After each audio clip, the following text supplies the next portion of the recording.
السلام علیکم۔ آج میں امام مہدی علیہ السلام کا واقعہ بتانے آیا ہوں، سماعت فرمائیں۔ حضرت امام مہدی علیہ السلام مدینے سے مکہ تشریف لے آئیں گے۔ اہل مکہ کی ایک جماعت حجرہ اسود مقام ابراہیم کے درمیان آپ سے بیعت کرے گی، حالانکہ آپ اس منصب امامت پر راضی نہ ہوں گے۔ آپ کا اسم گرامی محمد، باپ کا نام عبداللہ اور ماں کا نام آمنہ ہوگا۔ آپ حضرت فاطمۃ الزہرا کی اولاد سے ہوں گے۔ آپ کی عمر مبارک اس وقت 40 سال ہوگی۔ اس حالات میں مابرأ الہنر سے ایک شخص حارث ہراس نام اہل اسلام کی مدد کے لیے ایک لشکر بھیجے گا، جس کا مقدمہ منصور کے زیر کمان ہوگا۔ یہ لشکر راستے میں ہی بہت سے عیسائیوں اور بد دینوں کا صفایا کرے گا۔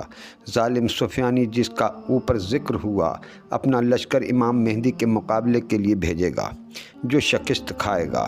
اس کے بعد خود سفیان لشکر کے ساتھ مقابلے کے لیے آئے گا۔ مقام بیدا میں مکہ مدینہ کے درمیان لشکر سمیت زمین میں دھس جائے گا۔ صرف ایک شخص بچے گا جو امام مہدی کو اس واقعے کی خبر دے گا۔ حضرت امام کی اس کرامت کی خبر دور دور پہنچ جائے گی۔ ملک شام کے ابدال، عراق کے اوتاد آپ کے دست مبارک پر بیعت کریں گے۔ فوج مدینہ کے علاوہ باقی عرب یمن کے لوگ بکثرت آپ کے لشکر میں داخل ہو جائیں گے۔ افواج اسلام کی خبر سن کر نصارہ بھی ممالک روم وغیرہ سے لشکر جرار لے کر ملک شام میں جمع ہو جائیں گے۔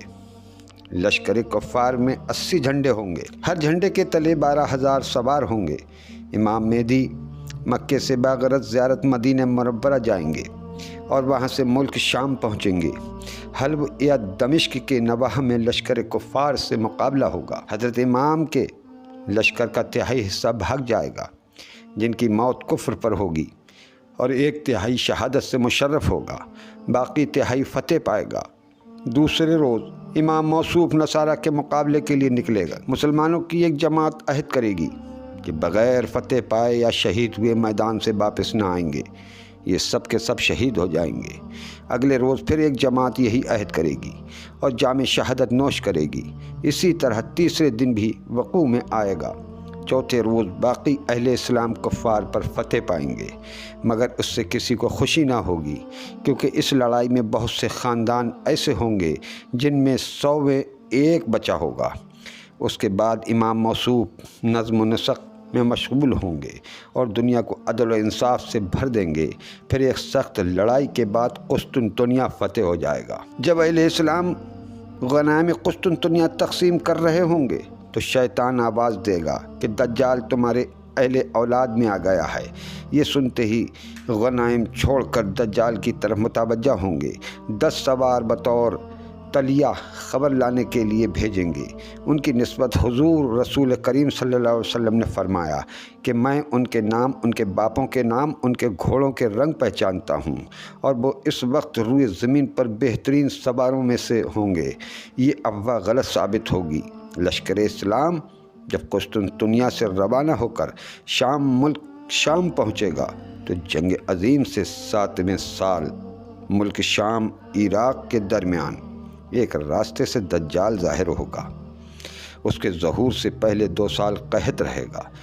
تیسرے سال دوران قحط ہی میں اس کا ظہور ہوگا۔ دجال کی ایک آنکھ اور ایک آبرو بالکل نہ ہوگی، بلکہ وہ جگہ ہموار ہوگی، ایک سی ہوگی۔ مسموع العین ہونے کے سبب سے اسے مسیح الدجال کہتے ہیں۔ وہ ایک بڑے گدھے پر سوار ہوگا اور اس کی پیشانی کے درمیان کاف الف ف ر کافر لکھا ہوگا، جس سے صرف اہل ایمان کاتب وغیرہ کاتب پڑھ لیں گے۔ وہ روئے زمین پر پھرے گا، لوگوں کو اپنی الوہیت کی دعوت دے گا۔ وہ اسی غرض کے لیے اپنے سرایہ مختلف اطراف میں بھیجے گا۔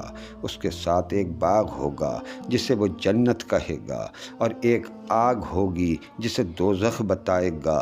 موافقین کو وہ اپنی بہشت میں، مخالفین کو اپنی دوزخ میں ڈالے گا۔ حقیقت میں وہ بہشت دوزخ کی خاصیت رکھتی ہوگی، اور دوزخ باغ بہشت کے مانند ہوگی۔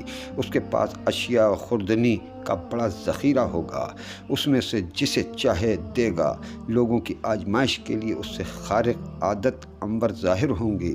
جو لوگ اس پر ایمان لائیں گے ان کے لیے آسمان کو حکم دے گا تو پانی برسنے لگ جائے گا، زمین کو حکم دے گا تو گھاس جمنا شروع ہو جائے گی۔ جو انکار کریں گے ان سے مینا و زراعت نباتات کو روک دے گا۔ ایک ویرانے میں پہنچے گا تو زمین سے کہے گا اپنے خزانے نکال دے، چنانچہ اس ویرانے کے خزانے اس کے پیچھے چلیں گے۔ بعض آدمی اسے کہے گا کہ میں تمہارے مردہ ماں باپ کو زندہ کر دیتا ہوں اگر تم میری خدائی پر ایمان لاؤ۔ پھر وہ شیطانوں کو حکم دے گا کہ زمین میں سے ان کے ماں باپ کے ہم شکل ہو کر نکلو، چنانچہ وہ ایسا ہی کریں گے۔ اسی طرح اس کے لشکری ایک مومن کو پیش کریں گے، وہ دیکھتے ہی کہہ دے گا کہ لوگو یہ تو دجال ہے جس کا ذکر رسول اللہ صلی اللہ علیہ وسلم نے کر دیا ہے۔ یہ سن کر دجال حکم دے گا کہ اس کو لٹا کر اس کا سر توڑ دو۔ ایسا ہی کیا جائے گا۔ پھر دجال اس سے پوچھے گا کیا تو مجھ پر ایمان نہیں لاتا؟ مومن جواب دے گا کہ تو جھوٹا مسیح ہے۔ پھر دجال کے حکم سے سر سے پاؤں تک اس کے 2 ٹکڑے کیے جائیں گے۔ دجال دونوں ٹکڑوں کے درمیان چلے گا اور کہے گا اٹھ، وہ اٹھ بیٹھے گا۔ دجال کہے گا کیا تو مجھ پر ایمان لاتا ہے؟ مومن جواب دے گا اب تو مجھے خوب یقین ہو گیا کہ تو جھوٹا دجال ہے، اور کہے گا اے لوگو میرے بعد یہ کسی اور سے ایسا نہ کر سکے گا۔